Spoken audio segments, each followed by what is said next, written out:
Come back एस्टैट के series में हमने पिछली वीडियो में आपको सिमुलेटर के थ्रू एडर और सबट्रैक्टर दोनों के विजुअलाइजेशन के साथ साथ उसके ट्रूथ टेबल के वैल्यूज़ को इनपुट करके दिखाया कि किस तरीके से उसका एग्जीक्यूशन एक्चुअली होता है। आज इस वीडियो में हम लोग लेकर के चलेंगे मल्टीप्लेक्सर्स को। तो मल्टीप्लेक्सर क्या काम आता है, इसको शॉर्ट में हम लोग मक्स के नाम से भी जानते हैं, यानी कि सिंपली इसको हम मक्स के नाम से भी जानते हैं। तो मल्टीप्लेक्सर का काम है कि डेटा बहुत सारा है, उसमें से पर्टिकुलर को सेलेक्ट करना है। यानी ट्रांसमिशन लाइन सिंगल है और कॉल करने वाले लोग हज़ारों हैं, उसमें से किसी एक को सेलेक्ट करना है, तो इस जगह पर यूज होगा मल्टीप्लेक्सर। इसको हम लोग दूसरे तरीके से या दूसरे रूप में कह सकते हैं कि ये डेटा सेलेक्टर का काम करता है, यानी कि ये डेटा सेलेक्टर है। याद रहेगा कि मल्टीपल लाइंस में से किसी एक को वो सिग्नल पास करने की फैसिलिटी प्रोवाइड करेगा। तो इस तरह के ऑपरेशन के लिए जो सर्किट बनाया गया वो मल्टीप्लेक्सर कहलाता है। इसका सबसे बेटर एग्जांपल है टेलीफोन लाइन। कि टेलीफोन एक्सचेंज में जाइएगा तो बहुत लोग, यानी हज़ारों हज़ार लोग एक साथ कॉल करते हैं, लेकिन उसमें से पर्टिकुलर उतने ही लोगों का कनेक्शन लगता है जितना कि नंबर ऑफ़ लाइंस अवेलेबल है। अदरवाइज़ आपको मैसेज आता है कि आप फिर से ट्राई कीजिए, अभी लाइन जो है वो बिजी है। तो इसी मल्टीप्लेक्सर के बेस पर वो काम करता है।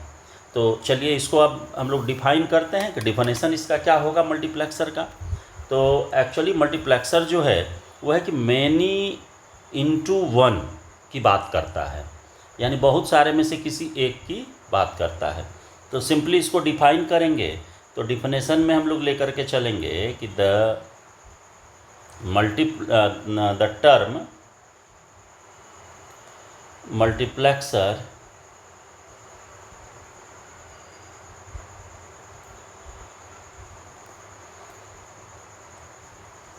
या मल्टीप्लेक्स ही नॉर्मली रखिए, मल्टीप्लेक्सर से बेटा मल्टीप्लेक्स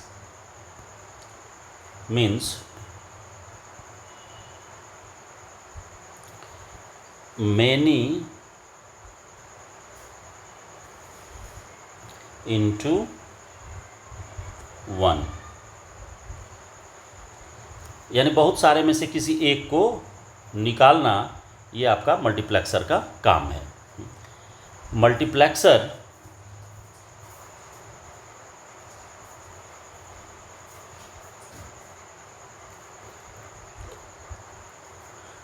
एक्चुअली ये काम क्या करेगा, पहले इसको समझ लीजिए। देखिए मल्टीप्लेक्सर मल्टीप्लेक्सिंग का काम करता है। क्या काम करेगा? मल्टीप्लेक्सिंग का काम करेगा।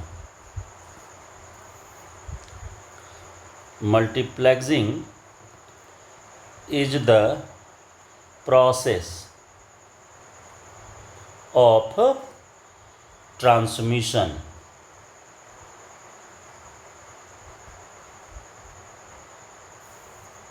या transmitting A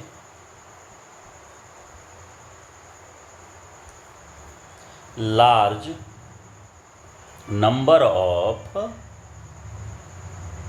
information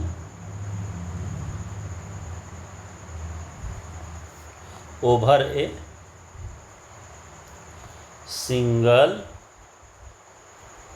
line।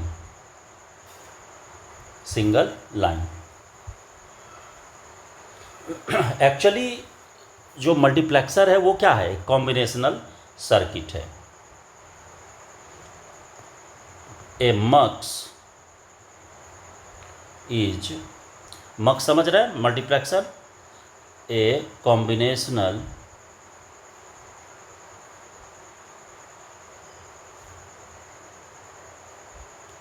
Circuit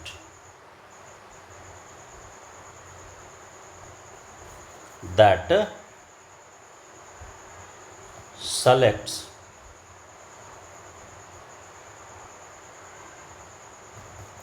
one digital information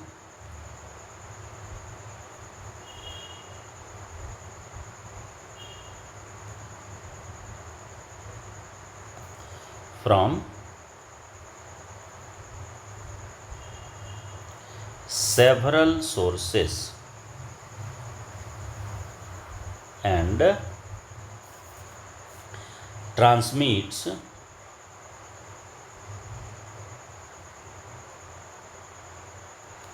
the selected information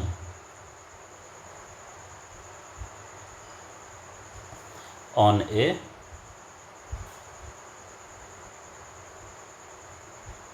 single output line. हाँ, यानी एक ही लाइन से हो करके सारे को हम लोगों को क्या कराना है, पार कराना है। हाँ, तो मल्टीप्लेक्सर में ये याद रखना है कि सलेक्शन लाइन भी होगा। तो सिंपली हम इसको कहेंगे कि the mux has several data input lines and single output lines। Line single हो गया तो आउटपुट लाइन। तो अब मान लीजिए एक लाइन है और इनपुट क्या हो गया, एक से ज़्यादा हो गया, तब उसमें से कोई एक पर्टिकुलर को सेलेक्ट करना है। तो इसके लिए सिलेक्शन बीट की आवश्यकता होती है। तो उसको कंट्रोल कौन करेगा, अब उसके बारे में आते हैं। The selection of A particular input line is controlled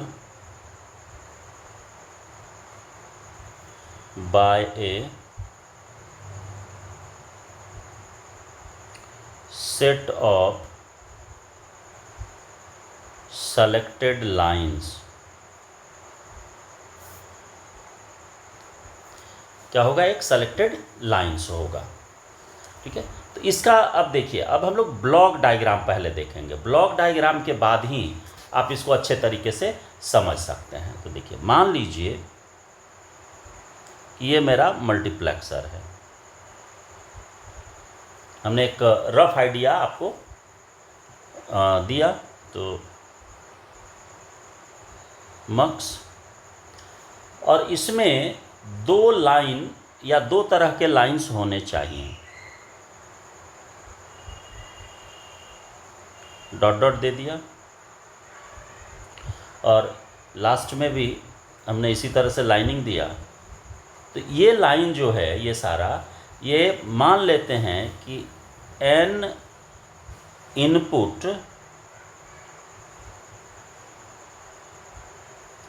signals है।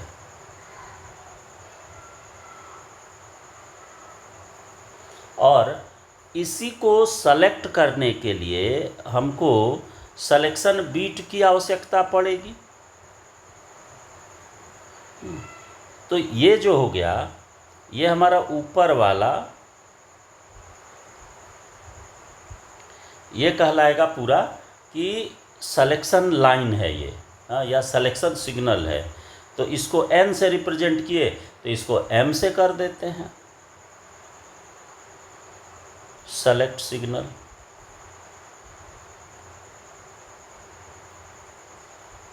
हाँ, और आउटपुट जो है वो एक निकलेगा इससे। हाँ, तो इसको हम लिखेंगे 1 आउटपुट सिग्नल।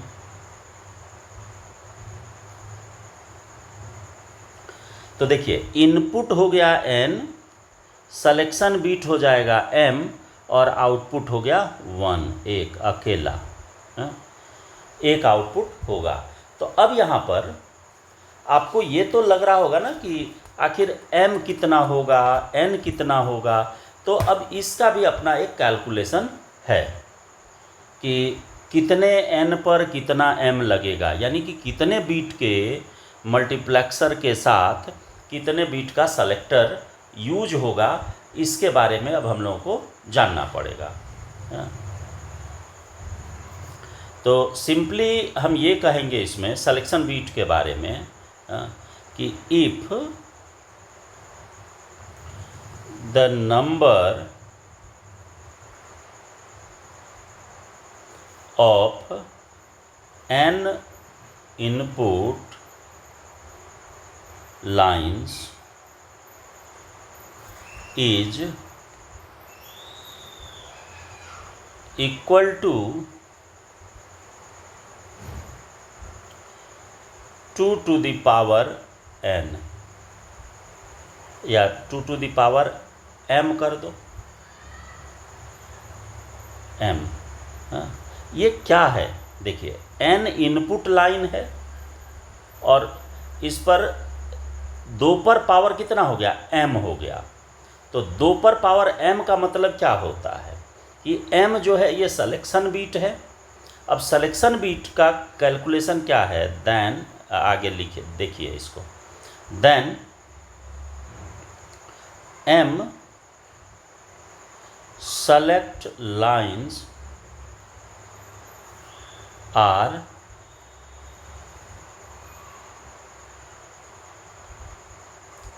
required to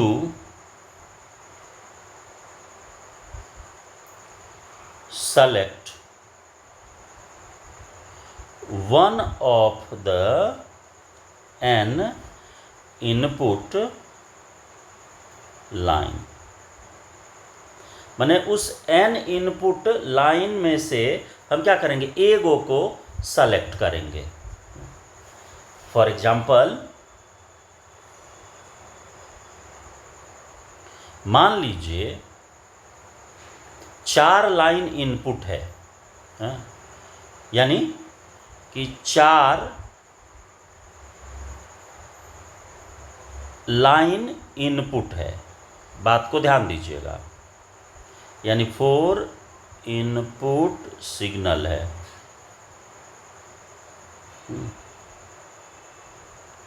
तो 4 गो इनपुट सिग्नल है, तो सिलेक्शन बीट कितना होगा, तो कितना 2 पर पावर करेंगे कि उसका रिजल्ट जो है वो 4 हो जाए। तो नॉर्मली हम क्या लिखेंगे कि 2 पर पावर 2, तो 2 पर पावर 2 करेंगे तो 4 हो जाएगा। तो इसका मतलब है कि जितना पावर हम करेंगे यही पावर सिलेक्शन बीट कहलाता है। ठीक है, अब समझ में बात आ गई कि 4 इनपुट, तो 2 पर पावर 2 हो गया, तो ये 4 के इक्वल हो जाता है। तो इसका मतलब है कि 2 सिलेक्शन, 2 हो गया सिलेक्शन सिग्नल।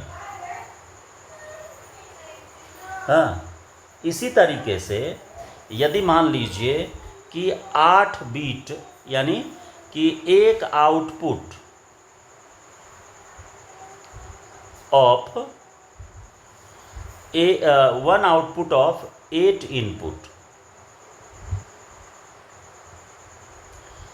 लाइंस है, तो इसका सिलेक्शन बीट क्या होगा, कैलकुलेट करिए।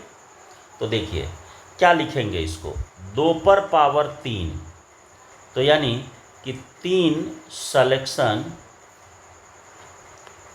सिग्नल होगा।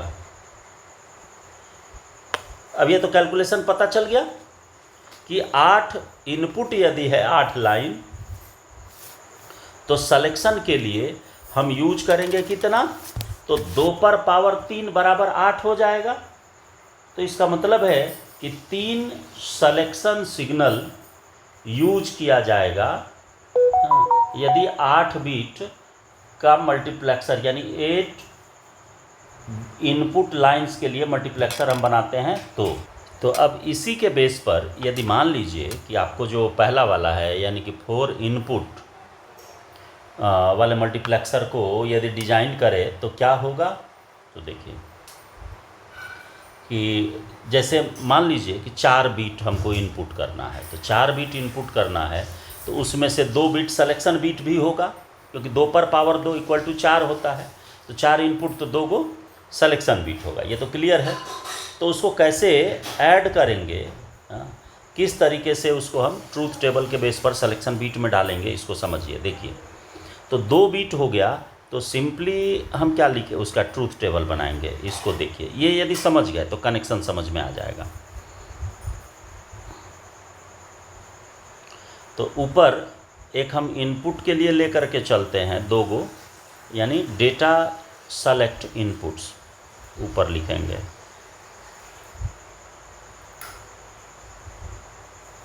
सेलेक्ट इनपुट्स, इसमें 2 पार्ट करिए। 2 पार्ट कौन कौन सा हो जाएगा, तो देखिए एक हम ले लेते हैं D1 और एक ले लेते हैं, या सॉरी D1 कहते हैं, सलेक्शन बीट चाहिए तो S1 और S2 ले लेंगे।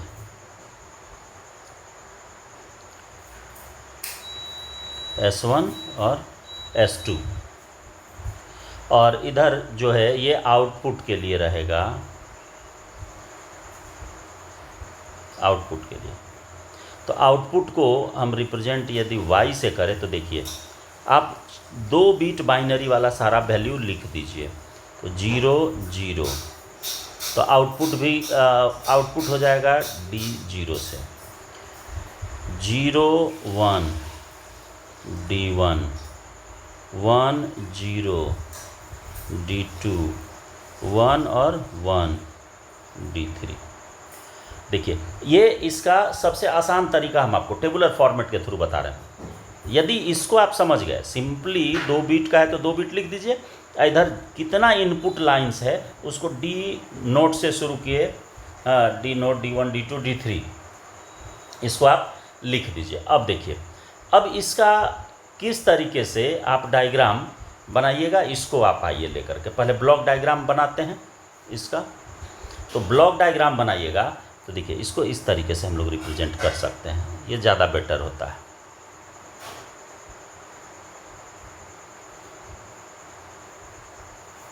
मक्स है कितने का, 4 2 1 का। अब यहाँ पर देखिए 4 बीट इनपुट का बनाइए नीचे साइड, ये 4 बीट हो गया, और इसको हम रिप्रेजेंट कर देंगे कि ये क्या है मेरा, ये डेटा इनपुट्स है।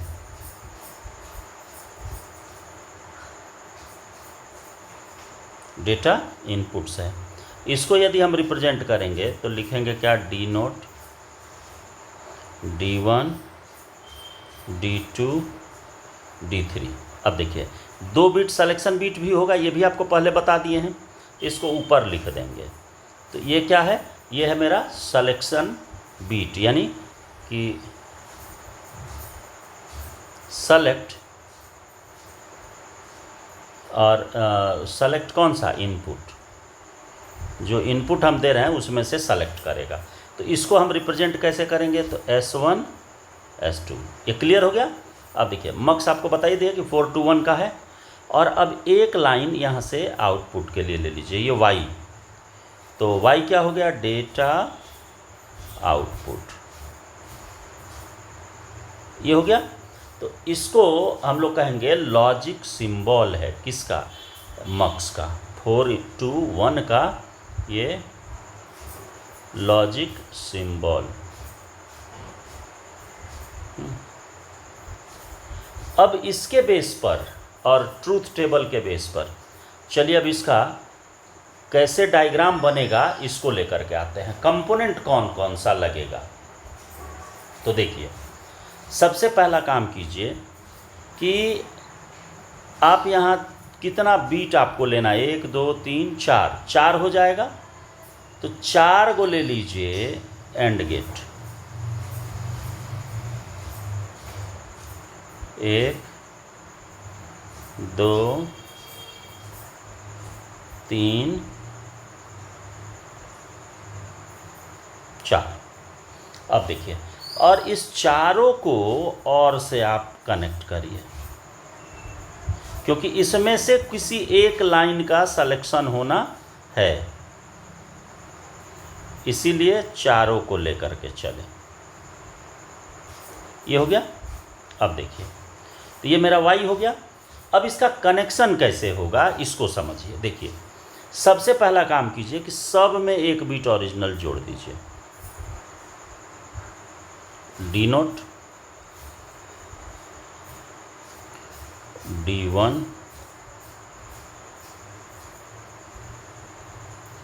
D2 D3। ये बात समझ में आ गई होगी। अब एक एक बीट हम जोड़ दिए कि ये भैया टेलीफोन लाइन है, हमको एगो ट्रांसमिशन लाइन है मात्र, और इतना 4 गो टेलीफोन है। अब इसमें से हम कॉल करेंगे तो किस टेलीफोन का लाइन मिलेगा और 3 गो का कटेगा, कैसे कटेगा, तो इसके लिए अब सलेक्शन बीट आपको यूज करना होगा। तो सलेक्शन बीट कैसे यूज करते हैं, तो देखिए, आप सलेक्शन बीट S1 और S2 है, इसको बनाइए पोल के तरह। तो हम सॉरी, इसका हम लाइन यदि ले लें तो वो ज़्यादा बेटर होगा। हाँ, तो यहाँ पर हम कलर चेंज कर देते हैं। कलर चेंज करेंगे तो पता भी चलेगा आपको। ये हो गया। ये मान लेते हैं हमारा है S1। तो इसका 2 चीज़ यूज करना है हमको, 0 और 1 दोनों आ रहा था। ट्रूथ टेबल आप देखिए, यहाँ पर देखिए 0 भी है और 1 भी है ना, S2 में S1 में।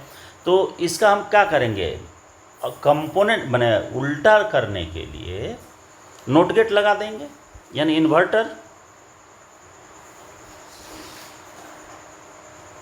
इन्वर्टर लगाएंगे और इसको खींच दिए। अब इसी तरह से एक हम ले लेंगे किसके लिए, S0 के लिए। देखिए, ये खींचे, ये S0 हो गया। तो इसमें भी आप नोट गेट लगा करके इसका भी ये बना दीजिए।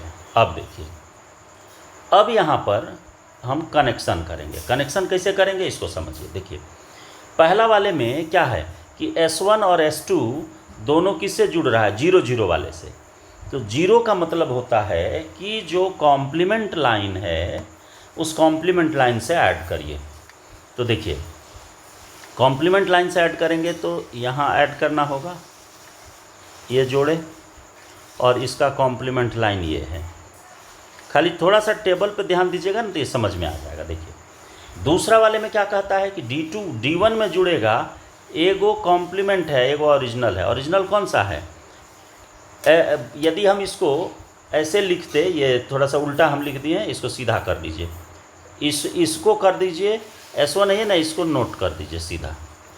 हाँ, तो S0, या सिंपली हम ये कहेंगे कि पहला वाले लाइन से ओरिजिनल जोड़ना है। तो ओरिजिनल जोड़ना है इसमें, तो ओरिजिनल लाइन कौन सा हो गया, ये वाला हो गया। और जो दूसरा वाला है यानी S1 से जो जोड़ेंगे तो S1 से इसके कॉम्प्लीमेंट से जोड़ेंगे। अब देखिए, इसके बाद है D2 के साथ जुड़ेगा, तो S1 का ओरिजिनल और S0 का कॉम्प्लीमेंट, तो इसके साथ ऐड करेंगे तो देखिए S0 का कॉम्प्लीमेंट और S1 जो है ये आपका ओरिजिनल जुड़ जाएगा। और लास्ट वाले में, तीसरे में देखिए दोनों क्या हो रहा है, 1 1 है, तो 1 1 है तो यानी ओरिजिनल से जोड़ना है। तो इसका ओरिजिनल ये हो गया और इसका ओरिजिनल ये हो गया। हाँ, तो ये हो गया कंप्लीट। तो ये बनाने के लिए आपको सिखा दिए कि कैसे कैसे जोड़ना है। ये यदि आप समझ जाते हैं तो फिर आपको मल्टीप्लेक्सर में ऐड करने में कि कैसे ऐड करेंगे कोई परेशानी नहीं है। तो आज इसमें इतना ही रखेंगे और कल इसके सर्किट को पहले बताएंगे सिमुलेटर पर कि कैसे ये आउटपुट जनरेट करेगा, और उसके बाद फिर बताएंगे आपको इसका कि 8 to 1 का क्या होगा। तो 8 to 1 सिंगल बनाएंगे तो कैसे बनेगा, और 4 to 1 के थ्रू यदि हम बनाएंगे तो कैसे बनेगा, उसके बारे में बताएंगे। तो इस वीडियो में इतना ही, मिलते हैं अगली वीडियो में।